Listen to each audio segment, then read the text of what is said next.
big Halloween fanatic for you, a movie that came out, and it came out in 93. So I figured at some point in the last 30 years you would have seen it. Oh, 93, when I was still playing? I definitely was not watching TV then. Unless they had it on at Baby Dolls or The Lodge or something like that, I wouldn't have seen it. This is how we start the show now. Oh, is it. no. We got him again. Well, and then he started rattling off establishments in the greater DFW area. So the boy cried wolf again, and we fell for it. This is the DLS Dallas Stars pregame show, Stars against the Oilers. We're going to talk about everything once we get over the humiliation of getting caught on live TV, podcast, YouTube, something, whatever it is. Let's go.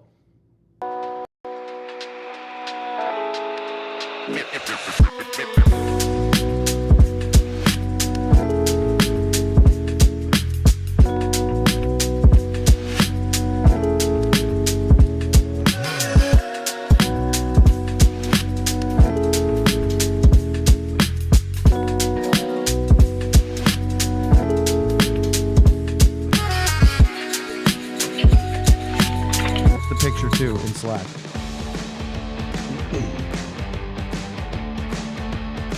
It is Saturday, October 19th. This is the DLLS Dallas Stars pregame show.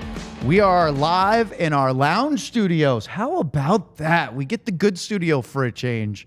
Look, we like the podcast studio, but the air conditioning's better here. The chairs are comfortable. We get to lean back a little, Eddie. That's always nice. Well, there's nothing else going on in here, so they couldn't do it to us again. Well, they could have. Give us something. Yeah, well, here we are. Stars and the Edmonton Oilers with a big Western Conference Final rematch as we welcome in both Craig Ludwig, Sean Shapiro. I'm Owen Newkirk.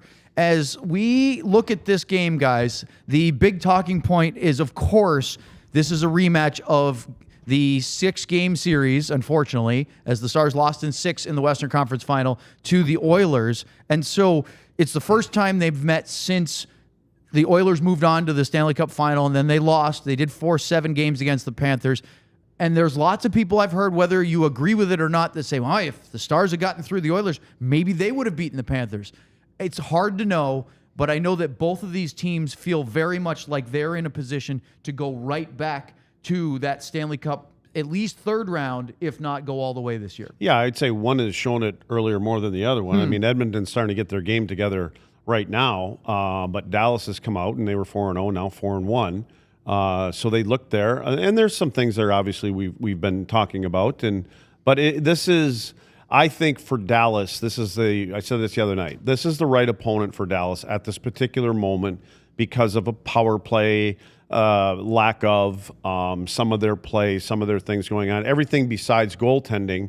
And I think this is I don't know, I look at it, Sean, and I say, you know what, the power play is something like 1 for 17 or somewhere in there.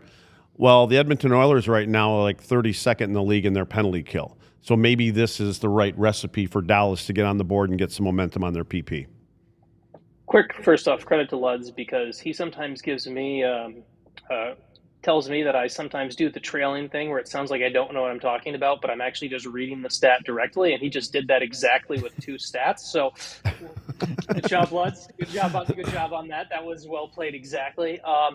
Yes, I agree with you, though. This is for the Stars, to me, this is actually the perfect opponent coming off the loss against Washington the other day. We talked about how Pete DeBoer and his staff are probably looking, not hoping for a loss, but looking for something that could kind of send a message and get the team to kind of get rolling in the right direction.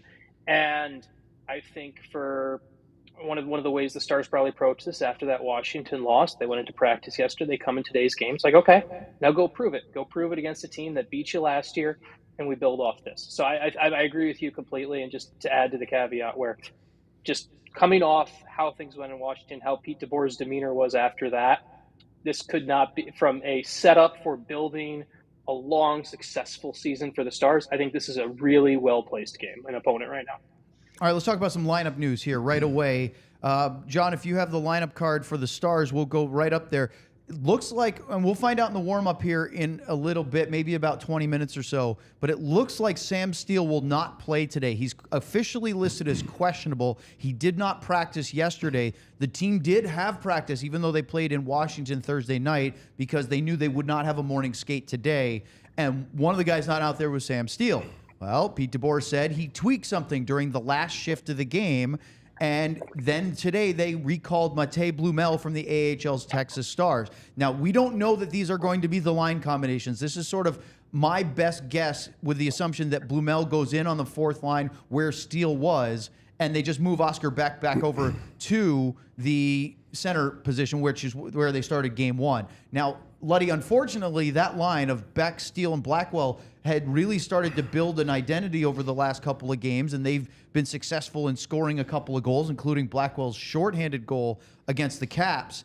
But it has to be next man up, and for a team that talks about how deep they are beyond just the NHL guys, they're starting to get a test of that now.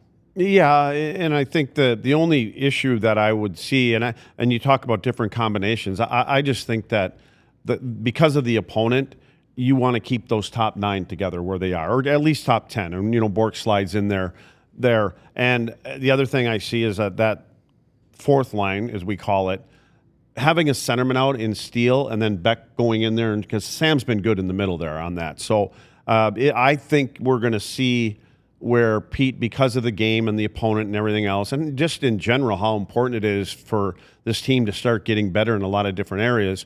I mean, you may see that line with the exception of some penalty killing time, a couple of these guys. I mean, they may only get 8, 9, 10 minutes tonight, depending on how this game goes, because it's an important game. And not only do the players want to get their game together, but Pete wants to win this game, and players want to win this game that lost to him last year. Hey, Sean, Steve Spott said this during one of the preseason media availabilities that he did while Pete DeBoer was recovering from his appendectomy. Somebody tweeted at me today after I sent out the news.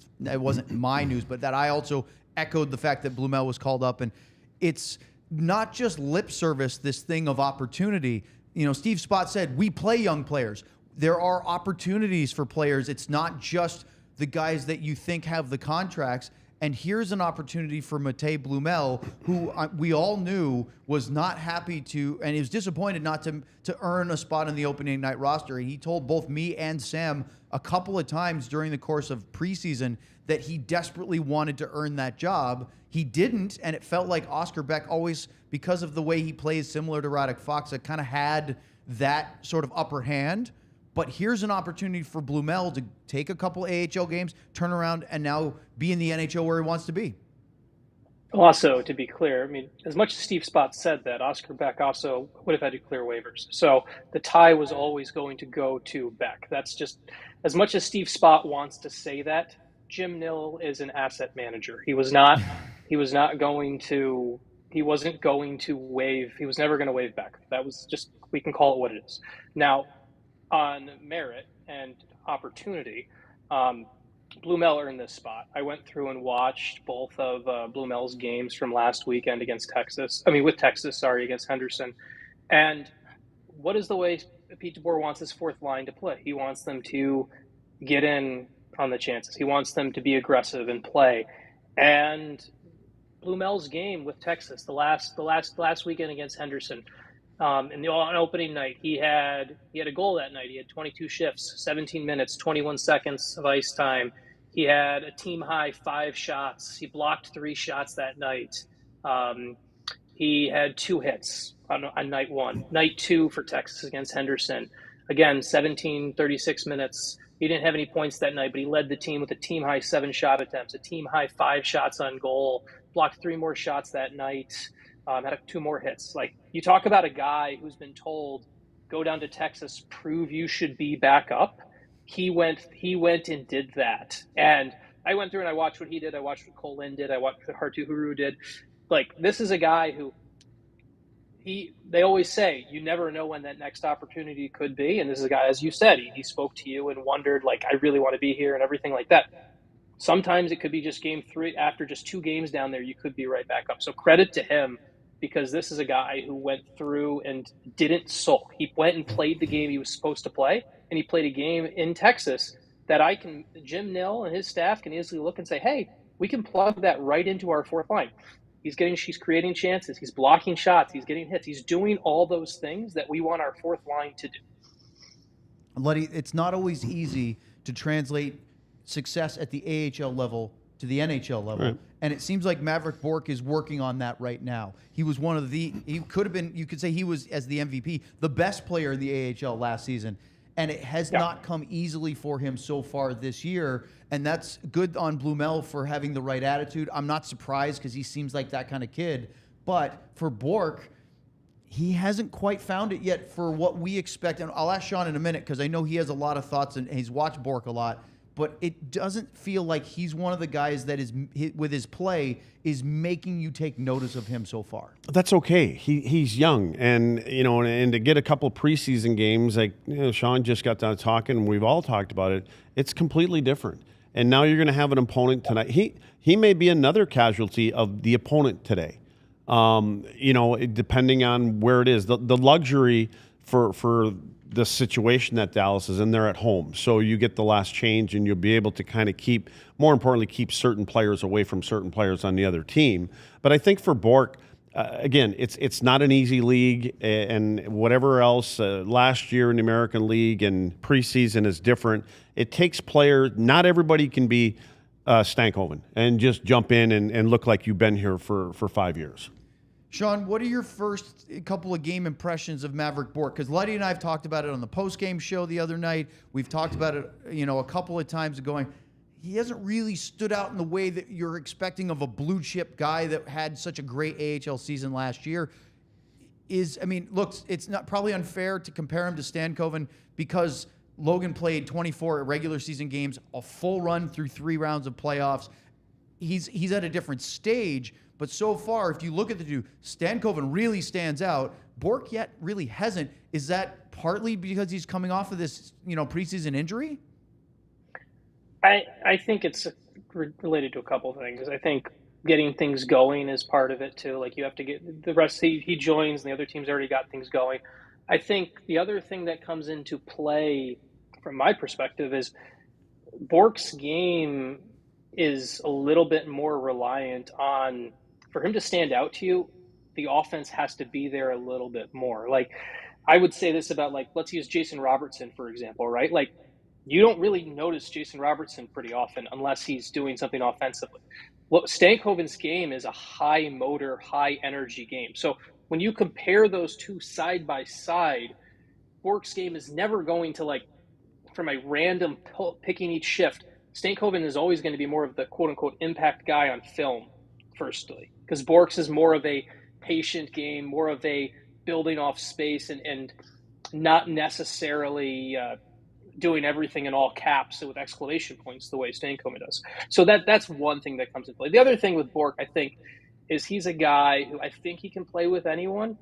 And I've seen him at the AHL level, but kind of going back and thinking about this, it does sometimes take guys to figure out what his line mates and teammates do. And when you don't have real NHL action to figure that out, it takes a little bit to get going. So he's a guy who I think will start to ramp up eventually here, but there's a bit of that curve and he has to figure it out. And as Lud said, it's okay that we're not seeing it yet. It's just, we'll see where we keep going. And by comparison, right? We were talking about Blumel earlier. I think Blumel's game is one that translates to the NHL more instantly, right? He's a guy who he's going to be aggressive. He likes to fire the puck. He likes all these things where his game from the AHL to the NHL aren't going to change. And maybe tonight Blumel will look more impactful because his game translates pretty easier. But the ceiling is much lower in the long run than what Bourke can do. So, Sean, I haven't had the opportunity like you and probably Owen have to watch Bourke play as much. And my question is he the kind of player that likes to snake his way through the neutral zone, because the reason, if that is like the water bug kind of thing, uses speed, east-west kind of things. And if he is, I would say the NHL level has better structure through the neutral zone typically. Yes, and so you don't find as many seams and holes to do that. Is that something that could hamper him until he gets used to it? Yeah, I definitely think so. That's a big part of, for me, with Bourque. One of the things you see at some of his best moments in Texas last year, when he was the league MVP, he was the best player in the league. You saw basically he control whatever game Texas played, whenever Bourque was on the ice, they controlled that neutral zone. They controlled that center freeway basically, and whether it was his line mates reading off him with the puck, without, it was he was great at applying structure to a less structured league. And now the challenge for him, and I think it's why he's going to be a great player in the long run, is how do you find that next level to fit it in that NHL structure, as you said, Lutz, because it's the AHL is chaos. Let's just call it what it is at times. The AHL is chaos, and if you can be a calm player down there and keep things under wraps the way he did, and like that to me is a sign you can do it at the NHL level. You just have to learn how to execute, and when those rarer windows of opportunity open up, you have to hop on them right away. I think a good example, a player Owen knows really well, and I know really well, and Travis Morin, the assistant coach for the Texas Stars, obviously was one of the best players in the AHL for a long time. Won the league MVP when they won the Calder Cup, and won the league MVP of the playoffs and the regular season when they won that championship. Um, One of Travis Morin's biggest problem when he got his NHL opportunities was those rare times windows opened up in the NHL structure, he didn't finish and didn't capitalize. And I think Bourque's going to get a longer run to do that because he's a first round pick and he's going to get much more run on this than Morin was ever going to get. But that's, to me, is kind of the slight cautionary tale to Bourque of, hey, AHL MVP, took advantage of lack of structure down at that league. You're not going to get nearly as much of that in the NHL. So when those rare windows open, make us remember you're here and you've done something with it. You know, Owen, we were talking about the other day, and some of the clips that I saw that I was watching, I was purposely looking for Bourque, and one of the things that I did see is when he did get into the offensive zone and he distributes to the puck one side or the other, he was getting easily pushed away from that scoring area in front of the net, which, again, bigger, stronger, better structure, and I think that's something he's going to have to adjust to. The good news is, and this is going back to Sean's comment about giving him time, that don't give up on him if he doesn't instantly break out like Stankoven did. 2 years ago, Bourque didn't have a great AHL season, especially by the expectations of being a first-round pick and, he's going to go in there and really light it up. And he struggled. And Sean did a great piece. I think it was before the beginning of last year, or maybe once last year started. It was actually last year, right around. I knew he was going to get the MVP award, so that's when him and I spoke. Okay, so it was later in the year. Yeah. But you wrote an article about how he bet on himself, how he changed some things he was doing. I think you did some mental coach work as well. But he didn't allow a disappointing year from a production standpoint in the AHL to have him spiral into worse. Why am I bringing all this up? Because I think that if history repeats itself with Maverick Bourque, even if he doesn't have a Stankoven-like beginning, he might even get better and develop next year. So it might take time. The big question I have, and I don't know if any of us can answer this, is how long do the coaches have patience for him to keep him in the top 9 if he's not finding that spot or those moments to score? And does he end up playing fourth line and moving somebody around? Sam Steele's played really well. I know he picked up an injury and he's probably not going to play today, but you could easily see him getting moved up if they felt like, I think Maverick Bourque needs to get shifted around just for a little while. And then is it the right thing to play him on the fourth line and only give him 8 to 10 minutes a night? I guess that's a coaching thing, my opinion. And this is a coaching thing, and this is also we also have to remember, as much as Jim Nill says, and he does give his coaches decisions and everything like that, but a lot of decisions at this time of year are both GM and coaches coming together on things. We got to call it what it is. I mean, come playoff time, during the regular season, says, hey, Pete, we signed this guy for this much, or we have this guy signed for this long. We got to make sure we make sure he has a chance. Or we got a guy who this is a kid we want to see if we can make work. Those conversations happen. The GM does have a play in this.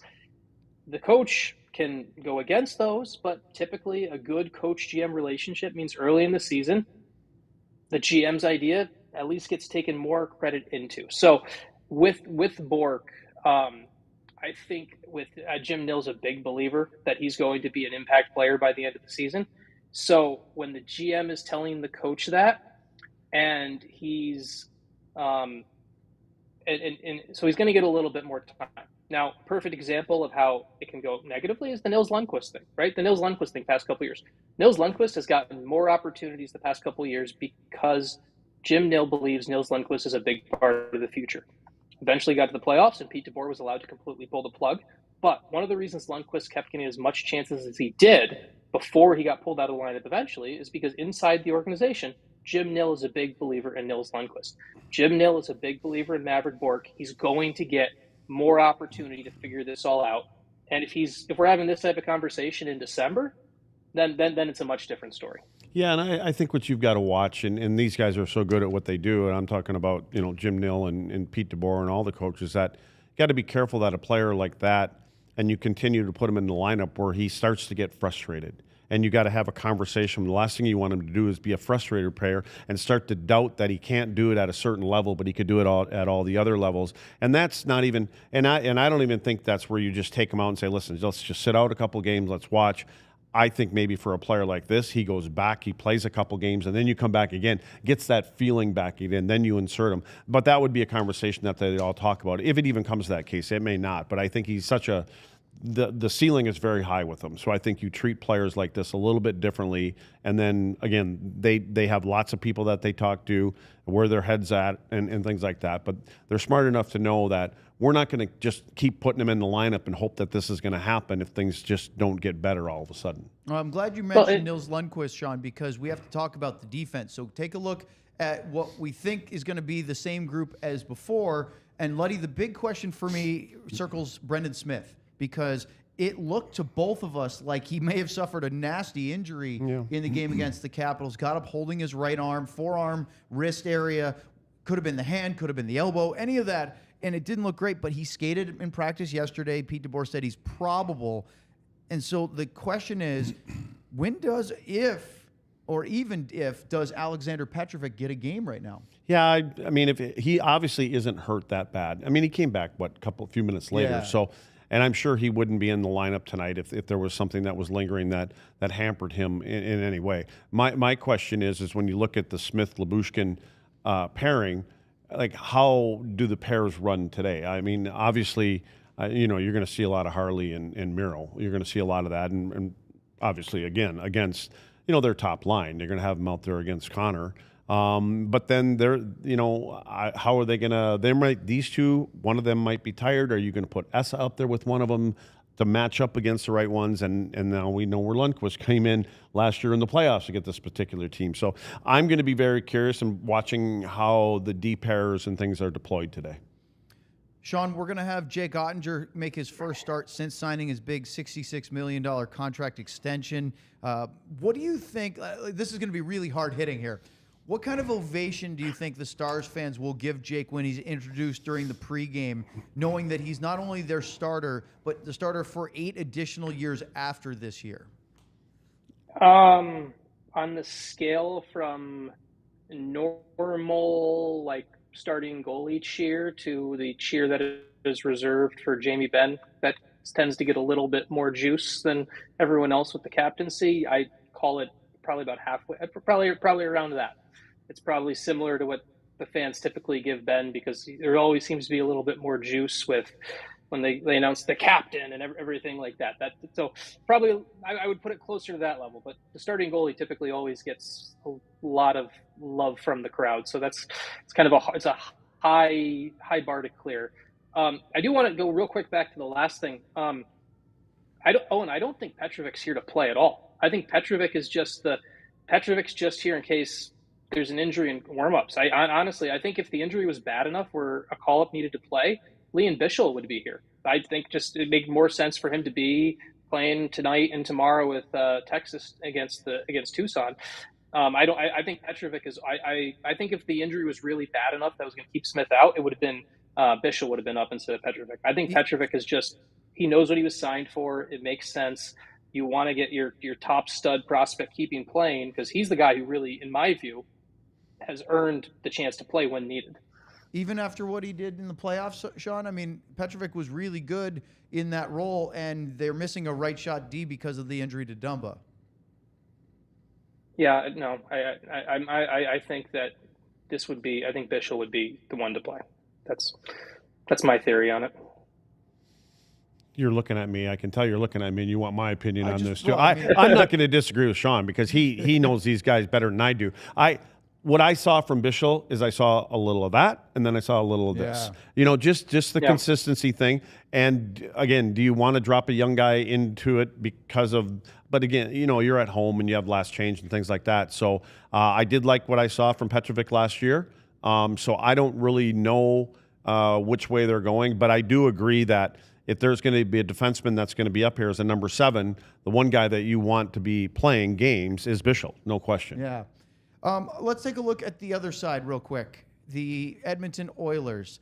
They have had a couple of changes because of some free agency ads, both Jeff Skinner and Victor Arvidsson. Now, Arvidsson we've seen for years with the Predators. He's a good goal scorer. 2 years ago with the LA Kings, he had a great year. Last year, he really had injury problems that hampered his season. He didn't even make it to 20 games played last year for the Kings.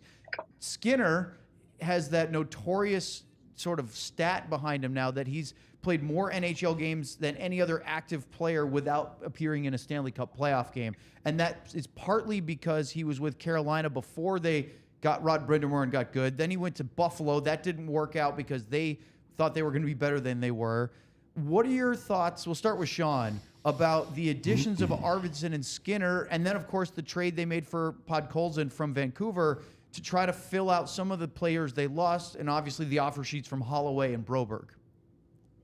Well, not just active players, all time. Jeff Skinner holds that record for the most games played for the longest it took for someone to read. Every game he plays, he adds to the record of most NHL games played before playing in the playoffs. And I actually think the Oilers did a decent job. They were put in a tough spot by the Blues, and we talked all about the offer sheets before with what Doug Armstrong did and everything like that. I think they did a good job not matching them and letting those guys walk, because in a cap world they could have hunkered down, signed those guys, and made some financial mistakes. I think they did a decent job actually kind of positioning things around. And this is an Edmonton team. Like I was at the Cup final last year. I saw them play in the Western Conference final too. This is a team where, yes, it is everything runs through 97 and 29. They are the ones that drive everything. But I love how the rest of the roster is constructed and understands that they're going to bring the hard work every shift. It is a group that they know that offensively speaking, there might be something to be desired, but every shift, all 4 lines can be very annoying to play against. And when you're getting annoyed by all 3 lines, all of a sudden that number 97 guy becomes even more annoying. I agree. I think they're in some way, they're missing Evander Kane, and if they had him healthy, he brings a different element. Did you see how many things he got repaired surgically? Yeah.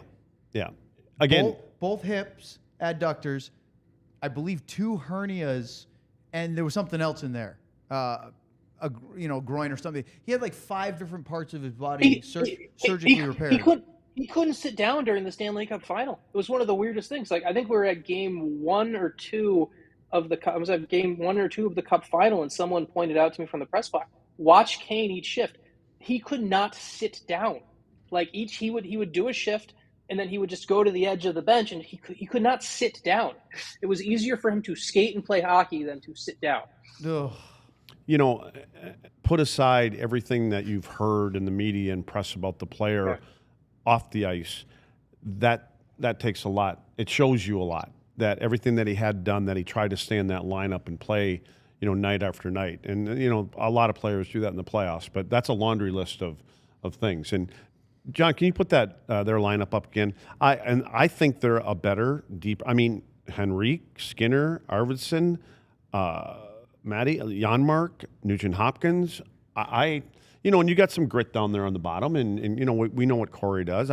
I just think they're a better team right now. Their record doesn't show it, but we'll see where that goes. They're starting to climb back out of that hole that they started in. Let me ask you about that, Letty, because they lost their first 3 games all at home, then won their final game of the 4-game homestand, went to Nashville, won a game, and now they're 2-3 in their first 5.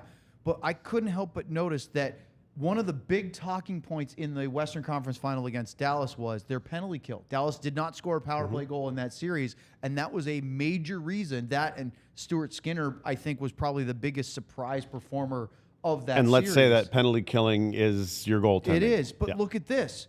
Penalty kill, 8 power play goals allowed in 19 attempts so far. They're last in the league, 57.9% through 5 games. They've given up multiple power play goals in 3 of their first 5 games.